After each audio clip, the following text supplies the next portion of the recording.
Assalamualaikum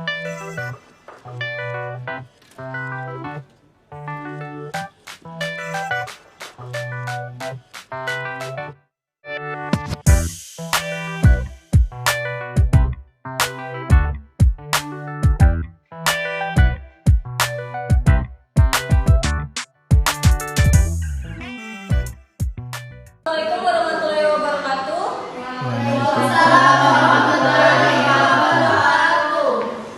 Kami dari kelompok Bala-Bala akan mempresentasikan tentang kasus transfer bridging pada perusahaan Limited Risk Distributor PT Smart Indonesia. Sebelumnya, saya akan memperkenalkan teman-teman saya, yaitu Ica Febriana Rinanti sebagai pembahas materi dan Sonia Hetty Sawitri sebagai pembahas materi, dan saya sendiri sebagai moderator dan pembahas materi. Baiklah, materi pertama akan dijelaskan dengan Sonia Hetty Sawitri. Kepada teman saya persilakan.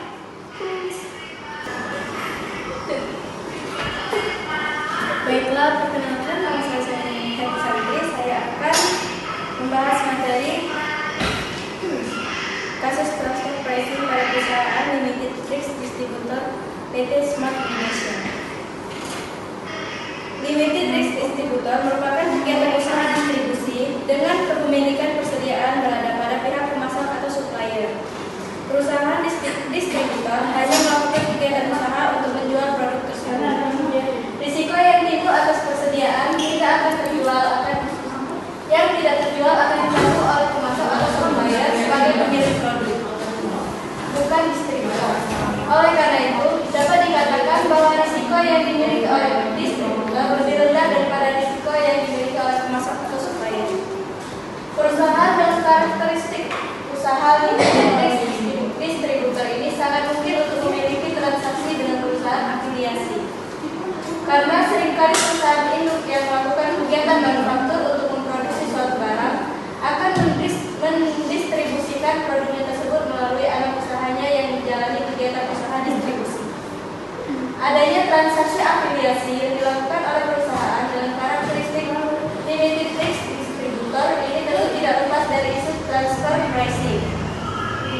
Bisa jadi dalam transaksi antar perusahaan yang tergabung dalam suatu grup tersebut menggunakan harga yang lebih rendah atau lebih tinggi dari harga pasar. Hal ini dapat menjadi potensi koreksi oleh kantor pajak terkait dengan penetapan harga yang dianggap tidak sesuai dengan prinsip kewajaran dan kewajiban usaha. Kasus transfer pricing pada perusahaan Limited Risk Smartphone adalah produsen produk elektronik yang berkedudukan di negara Smartphone. Merupakan perusahaan multinasional yang menguasai 100% saham PT Smart Indonesia atau Limited Risk Distributor yang berkedudukan di Indonesia. Pada tahun 2021, PT Smart Indonesia membeli produk elektronik dari Smartphone dengan harga $110 per unit. Selanjutnya, PT Smart Indonesia menjual kembali produk tersebut ke pihak independen Indonesia dengan harga $125 per unit. Baiklah, selanjutnya akan dilanjutkan oleh saudari Ica Febriana Rinanti.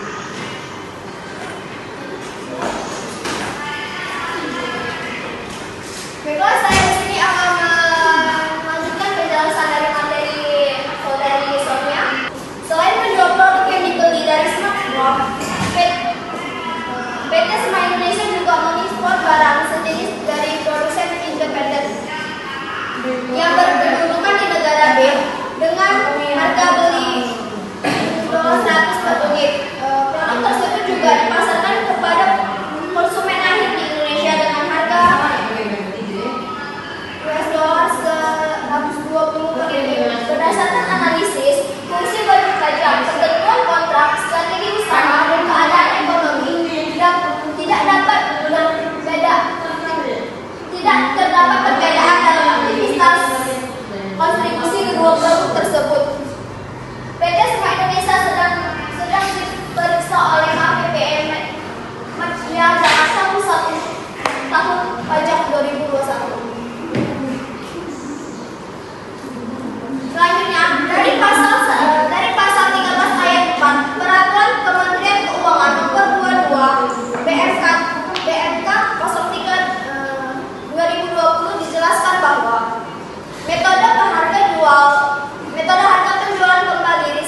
distributor diminati oleh pelaku usaha karena dianggap dapat memiliki keleluasaan untuk menentukan produk-produk apa saja yang akan dijual. Serta pembelian produk tersebut tidak hanya bergantung pada produsen saja. Perusahaan distributor sendiri dapat dikelompokkan menjadi 3 jenis, yaitu fully fledged distributor, limited risk distributor, dan agen komisioner. Pada kasus transfer pricing pada perusahaan limited risk distributor termasuk dalam resiko transfer dan resiko retention. Karena resiko transfer yaitu resiko yang memindai resiko kepada pihak lain, umumnya melalui suatu kontrak, asuransi ataupun hedging.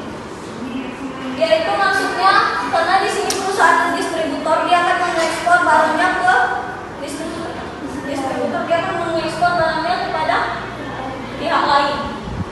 Sedangkan dalam resiko retention, walaupun resiko tertentu dapat dihilangkan dengan cara mengurangi maupun mentransfernya, namun beberapa resiko harus tetap diterima sebagai bagian penting dari aktivitas.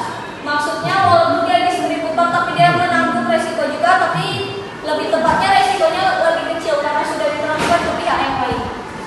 Sekian dari presentasi kami.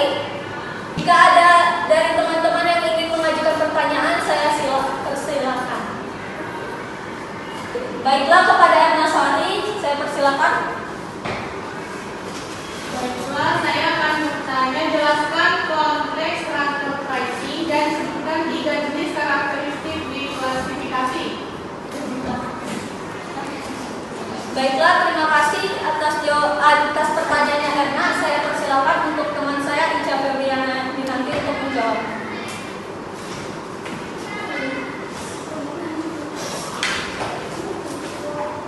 Baiklah, saya di sini akan menjawab pertanyaan dari Erna Sari. Jelaskan konteks transfer pricing dan sebutkan 3 jenis karakteristik di klasifikasi. Dalam konteks transfer pricing, penentuan karakteristik usaha suatu perusahaan dilakukan berdasarkan hasil analisis fungsional atau FAR, fungsi, aset, dan risiko. Bukan hanya berdasarkan status legal perusahaan, karena bisa jadi status legal perusahaan tidak sama dengan substansi usahanya. Karakteristik klasifikasi terdapat 3, yaitu manufaktur, distributor, dan penyediaan jasa. Bagaimana Erna Sari?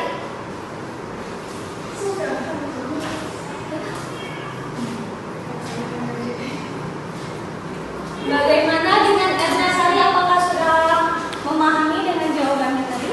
Siap, paham. Baiklah, sekian dari presentasi kami.